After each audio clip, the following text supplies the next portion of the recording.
Hi ಸ್ನೇಹಿತರೆ, ಕನ್ನಡ ಚಿತ್ರರಂಗ ಮಾತ್ರವಲ್ಲ, ಭಾರತೀಯ ಚಿತ್ರರಂಗದಲ್ಲೇ ಸೂಪ್ ಫ್ರಮ್ ಸೋ ಸಿನಿಮಾ ಸದ್ದು ಮಾಡ್ತಿದೆ.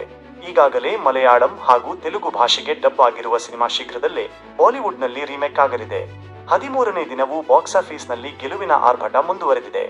ಇದೆಲ್ಲದರ ನಡುವೆ ತಮ್ಮ ಮುಂದಿನ ಸಿನಿಮಾಗಳ ಬಳಿ ರಾಜ್ ಶೆಟ್ಟಿ ಮಾತನಾಡಿದ್ದಾರೆ.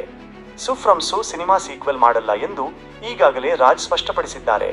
ಹಾಗಿದ್ದರೆ ಮುಂದಿನ ಸಿನಿಮಾ ಯಾವುದು ಎನ್ನುವ ಪ್ರಶ್ನೆ ಕೆಲವರನ್ನು ಕಾಡುತ್ತಿದೆ. ಸೂಪ್ ಫ್ರಮ್ ಸೋ ಸಕ್ಸಸ್ ಸಂಭ್ರಮದಲ್ಲಿ ಕೆಲ ಸಂದರ್ಶನಗಳಲ್ಲಿ ಭಾಗಿಯಾಗುತ್ತಿದ್ದಾರೆ. ಈ ವೇಳೆ ತಮ್ಮ ಮುಂದಿನ ಸಿನಿಮಾಗಳ ಬಗ್ಗೆ ಅವರು ಮಾತನಾಡಿದ್ದಾರೆ.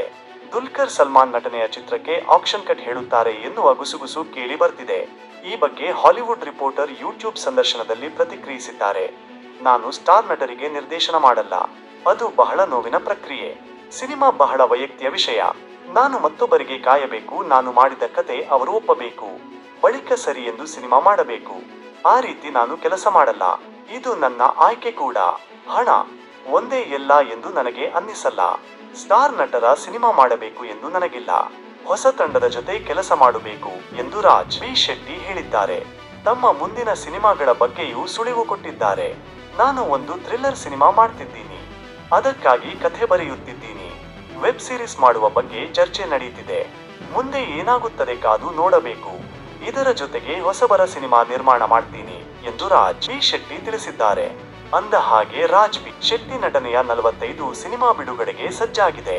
ಅರ್ಜುನ್ ಜನ್ಯ ನಿರ್ದೇಶನದ ಚಿತ್ರದಲ್ಲಿ ಉಪೇಂದ್ರ ಹಾಗೂ ಶಿವರಾಜ್ ಕುಮಾರ್ ಕೂಡ ನಟಿಸಿದ್ದಾರೆ. ಈ ಸಿನಿಮಾ ಬಗ್ಗೆ ಮಾತನಾಡುತ್ತಾ ಶಿವಣ್ಣನ ಚಿತ್ರಕ್ಕೆ ಆಕ್ಷನ್ ಕಟ್ ಹೇಳುವ ಇಂಗಿತವನ್ನು ರಾಜ್ ವ್ಯಕ್ತಪಡಿಸಿದ್ದಾರೆ. 45 ಚಿತ್ರದಲ್ಲಿ ಶಿವಣ್ಣ ಉಪೇಂದ್ರ ಜೊತೆ ನಟಿಸಿದ್ದು ಅದ್ಭುತ ಅನುಭವ. ಅವರೊಟ್ಟಿಗೆ ನಟಿಸಿದ್ದು ಸ್ಟಾರ್ಸ್ ಜೊತೆ ನಟಿಸಿದಂತೆ ಅನ್ನಿಸಲಿಲ್ಲ. ಒಂದು ವೇಳೆ ನಾನು ಸ್ಟಾರ್ ನಟನಿಗೆ ನಿರ್ದೇಶನ ಮಾಡಿದ್ರೆ ಅದು ಶಿವಣ್ಣನ ಜೊತೆ ಮಾತ್ರ, ಯಾಕಂದರೆ ಅವರು ಸ್ಟಾರ್ ಅಲ್ಲ, ಅದಕ್ಕಿಂತಲೂ ಹೆಚ್ಚು ಎಂದಿದ್ದಾರೆ. ಒಂದು ಮೊಟ್ಟೆಯ ಕಥೆ ಚಿತ್ರದ ಮೂಲಕ ರಾಜ್ ಬಿ ಶೆಟ್ಟಿ ಚಿತ್ರರಂಗಕ್ಕೆ ಪರಿಚಿತರಾದರು.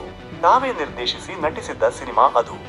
ಗರುಡ ಗಮನ ವೃಷಣವಾಹನ ಸಿನಿಮಾ ಮೂಲಕ ಭಾರತೀಯ ಚಿತ್ರರಂಗದಲ್ಲಿ ಭಾರೀ ಸದ್ದು ಮಾಡಿದ್ದರು.